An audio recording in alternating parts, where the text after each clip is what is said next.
व्रत।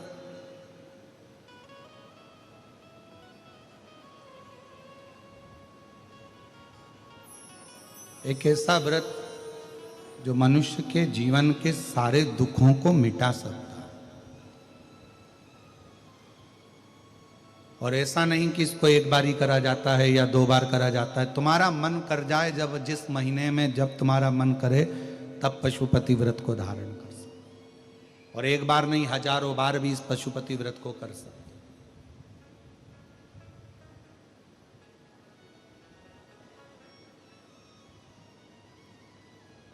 तो तारकासुर के जो 3 पुत्र हैं, तारकाक्ष, विदुम्माली, कमलाक्ष की, इन तीनों ने भगवान शिव से जब संहार हुआ, इन तीनों के प्राण गए, तो इन तीनों ने एक ही वर मांगा कि हमारे जब प्राण जा रहे हैं तो हमारे इस पशुपति व्रत नाम से आप विख्यात हो, पशुपति नाथ नाम से।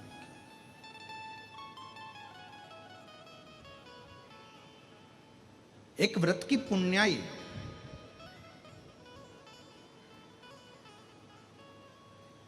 पशुपति व्रत एक ऐसा व्रत है जैसे पाशुपत्य अस्त्र का वर्णन शिव महापुराण में आता है। आप सबने कथा सुनी होगी कि एक बार भगवान शंकर का और भगवान राम जी का भी युद्ध हुआ।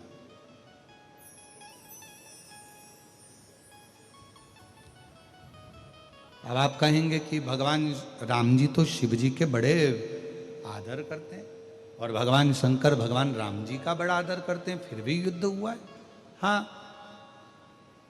कब? तो शिव महापुराण की कथा में पाशुपत्य अस्त्र का जब वर्णन आया, उस कथा का आप स्मरण करें। एक वीरमणि नाम के राजा हुए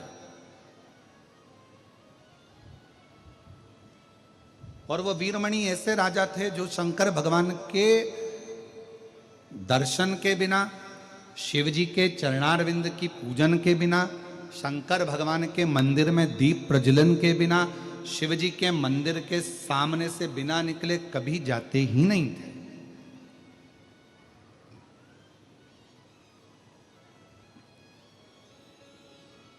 एक नियम आप भी बनाओ,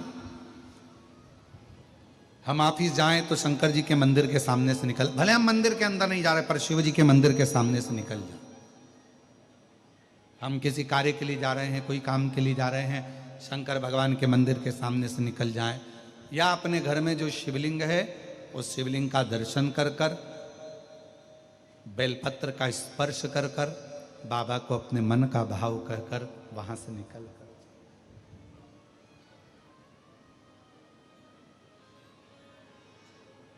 शिव नाम को लेते हैं। एक वीरमणि नाम के राजा हुए, वो राजा भगवान शंकर के परम उपासक हुए। परम वीरमणि शिव जी की भक्ति में, अविरल भक्ति में डूबा ही रहता है। राजा वीरमणि भगवान शंकर की अविरल भक्ति में हमेशा रहते, शिव नाम को जपते, प्रदोष का व्रत करते, भगवान शंकर का भजन करते, प्रत्येक मासिक शिवरात्रि पर दीप प्रज्वलन करते, भगवान शंकर की आराधना करते, प्रतिदिन पार्थिव का पूजन करना, पर प्रतिदिन भगवान शिव की आराधना करना और पंचाक्षर मंत्र में डूबे रहते, नमः शिवाय नमः शिवाय नमः शिवाय जपते रहते।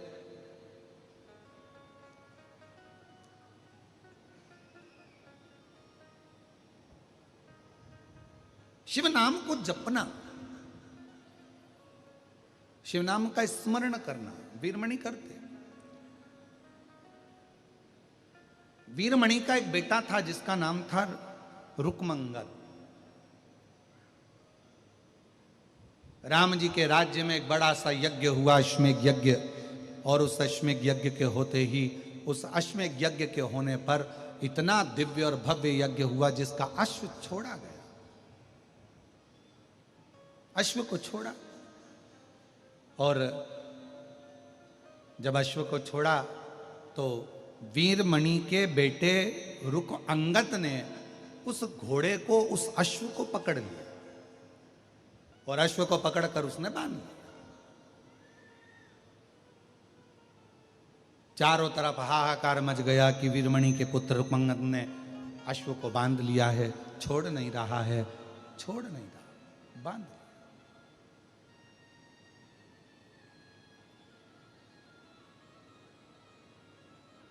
सूचना पहुंची अवध से, अयोध्या से, कि महाराज वीरमणि जी, आप अपने बेटे को समझाओ और ये अश्वमेध यज्ञ का अश्व छोड़ दो। पर छूटता नहीं। रुकमंगत मानने को तैयार नहीं थे कि मैं इस अश्व को छोड़ूं, इस घोड़े को छोड़ूं, वो मानने को तैयार। आखिरी में अवध में निर्णय लिया गया कि भरत जी के पुत्र पुष्कल को भेजा जाए और शत्रुघ्न जी को भेजा जाए उस घोड़े को छुड़ाने के लिए, अश्व को छुड़ाने के लिए। अब अश्व को छुड़ाने के लिए जब भरत जी महाराज के पुत्र पुष्कल को भेजा गया और साथ में शत्रुघ्न जी को भेजा गया, काका भतीजे दोनों आए, अश्व बंधा हुआ था, उसको छुड़ाने लगे। रुकमंगत के साथ में युद्ध हो गया पुष्कल का। वीरमणि ने भी युद्ध लड़ना प्रारंभ करा और युद्ध लड़ते लड़ते आखिरी में यह हुआ कि पुष्कल के, भरत जी के पुत्र पुष्कल के प्राण कुछ देर के लिए छूट गए। शत्रुघ्न जी बंदी बन गए।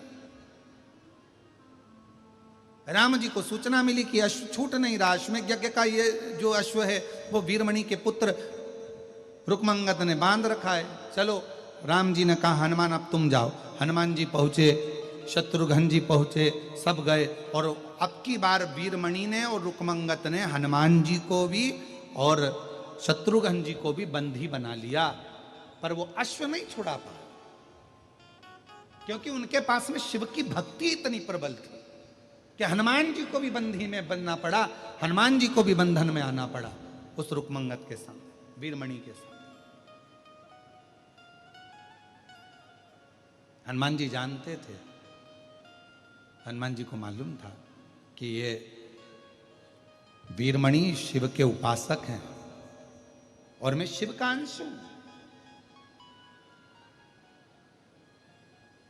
शंकर सुमन केसरी नंदन तेज प्रताप महाजगुण विद्यावान नियति चातुर राम काज करिबे। ये मालूम था, ये उनको ज्ञात था। अब देखा कि ये तो हनुमान जी ने देखा कि ये शिव के भक्त हैं और शंकर के फिर निवेदन करूं शिव महापुराण कथा के माध्यम से, यदि आप एक लोटा जल शिव जी को चढ़ा रहे हो, श्री शिवाय नमस्तुभ्यम का जप कर रहे हो, आपके घर के दरवाजे पर श्री शिवाय नमस्तुभ्यम लिखा है, आपकी गाड़ी पर श्री शिवाय नमस्तुभ्यम लिखा है, तो ये मान कर चलना कि आपके अंदर एक अलग से ऊर्जा आपके चेहरे पर रहेगी और आपका दुश्मन कोई भी हो, आपको सताने वाला कोई भी हो, आपको कष्ट देने वाला कोई भी हो, वो आपसे दूर जरूर हटेगा।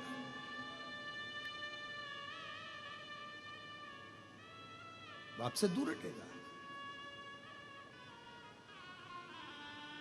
और मैंने तेरे ही भरोसे बाबा, तेरे ही भरोसे हवा बिच उड़ती जावांगी, बाबा डोर हत्तो छटी नाम कटी